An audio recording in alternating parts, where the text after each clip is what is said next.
اب جس ہستی کا ذکر خیر ہم آج کرنے کے لیے بیٹھے ہیں، یہ قرابت داروں میں سے واحد ایسا قرابت دار ہے کہ جس کو دوش پیمبر پر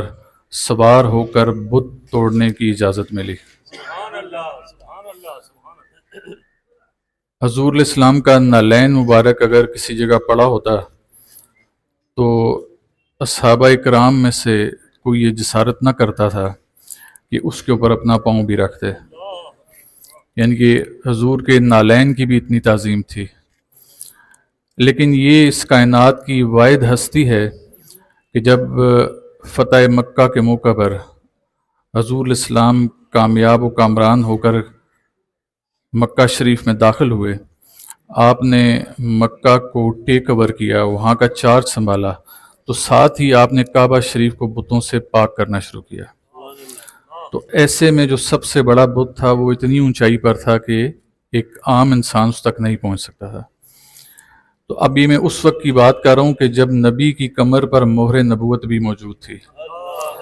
تو جب مہر نبوت موجود ہو تو پھر کوئی عام شخص اس نبی کے دوش کا سوار نہیں ہو سکتا۔ وہاں پر حضرت شیخین بھی موجود تھے، دیگر اصحاب کرام بھی موجود تھے، لیکن جیسے خیبر کے موقع پر علم کے لیے مولا علی سرکار کو پکارا گیا، بالکل ایسے ہی اس بتوں کو توڑنے کے لیے بھی مولا علی سرکار کا نام لیا گیا۔ آج مولا علی سرکار کی شہادت کے حوالے سے ہم اس تقریب کا حصہ ہیں، اور ہم اس شہادت کی تقریب کو اس لیے ہم نے منعقد کیا کہ حضور علیہ الصلوۃ والسلام نے فرمایا کہ علی کا ذکر کرنا بھی عبادت ہے۔ تو آج ہم یہ ذکر کر کے اپنے نامہ اعمال میں چند مزید عبادتوں کو سمیٹنے کی کوشش کر رہے ہیں۔ کسی شاعر نے بڑا مشہور اس واقعے کو قلم بند کیا ہے۔ وہ کہتا ہے کہ ذکر علی کے حوالے سے اس نے بات کی، وہ کہتا ہے کہ اعظم یہ مغفرت کی سند ہے ہمارے پاس کہ ہم ہیں علی کے اور ہمارا علی علی۔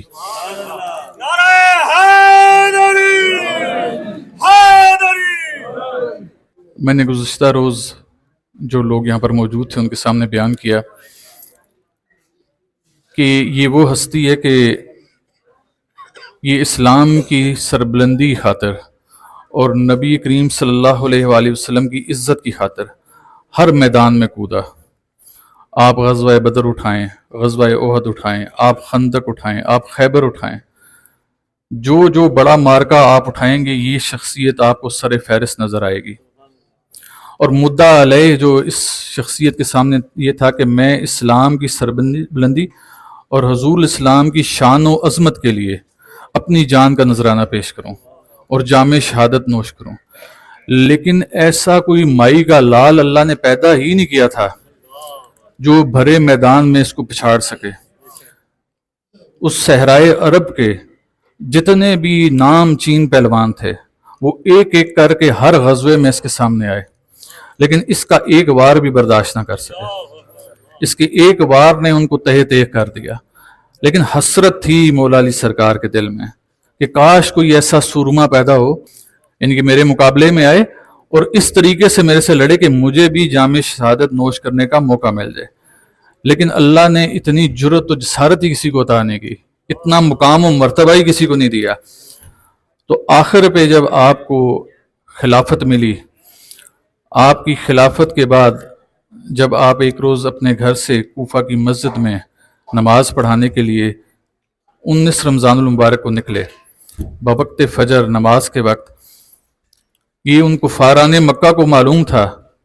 کہ جو شخصیت جس کو ہم میدان میں مات نہیں دے سکے اس کو مات دینے کا صرف ایک طریقہ ہے،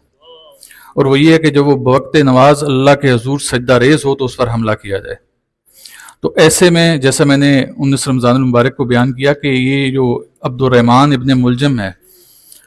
آپ اس کو صرف قاتل سمجھ سکتے ہیں، لیکن ایک بہت بڑی سازش ہے۔ وہ ایک صرف مہرہ تھا، اس کے پیچھے ایک بہت بڑی سازش تھی، بہت سے لوگ اس کے لیے کار فرما تھے کہ کس طریقے سے اس ہستی کو جو ہے اس دنیا سے چلتا کیا جائے۔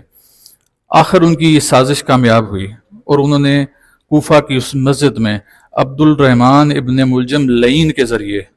مولا علی سرکار کو 19 رمضان المبارک کو ضربت لگائی، اور یہی ضرب آپ 2 دن علالت میں رہے، زخمی حالت میں رہے، کرب کی کیفیت میں رہے۔ کرب کی کیفیت میں اس لیے کہہ رہا ہوں کہ ہمارے لیے کرب کی کیفیت تھی، اہل بیت اطہار کے لیے کرب کی کیفیت تھی، آل علی کے لیے کرب کی کیفیت تھی، لیکن کوئی جا کے علی سے تو پوچھے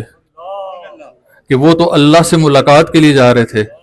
وہ تو حضور سے ملاقات کے لیے جا رہے تھے۔ اسی لیے آپ نے تاریخی الفاظ استعمال کیے کہ فزت و رب الکعبہ، کہ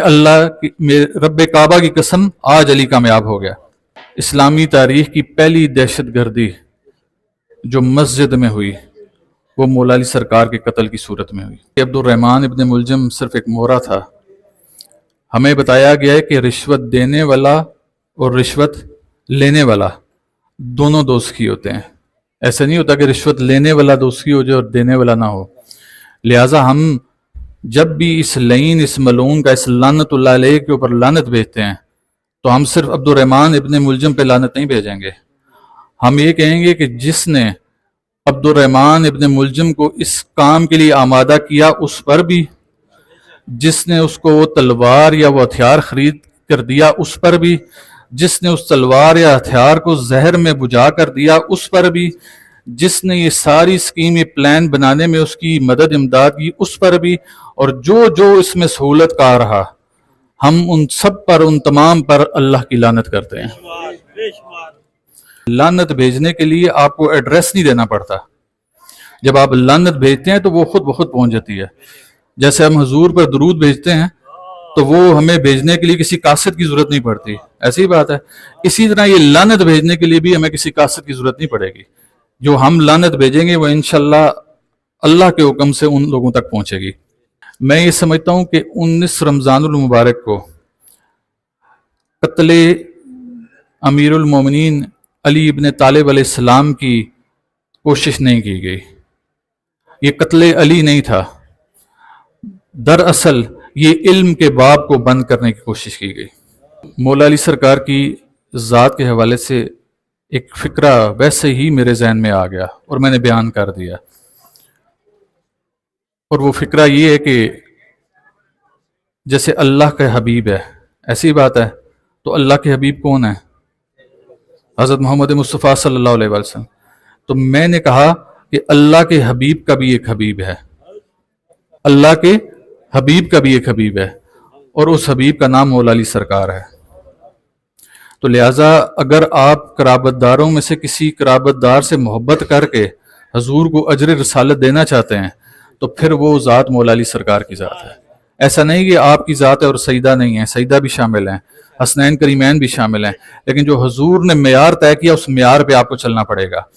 اور وہ معیار حضور نے کیا طے کیا کہ جب حضور علیہ الصلوۃ والسلام نے حسنین کریمین کا تعارف کرایا تو آپ فرماتے ہیں کہ میرے یہ 2 نواسے جنت کے جوانوں کے سردار ہیں، جنت کے جوانوں کے سردار ہیں، اور علی ان کے والد ان سے بھی بہتر ہیں۔ یعنی کہ جنت کے جوانوں کے سرداروں سے بھی اگر کوئی بہتر ہستی دنیا میں موجود ہے تو مولا علی سرکار کی ذات ہے۔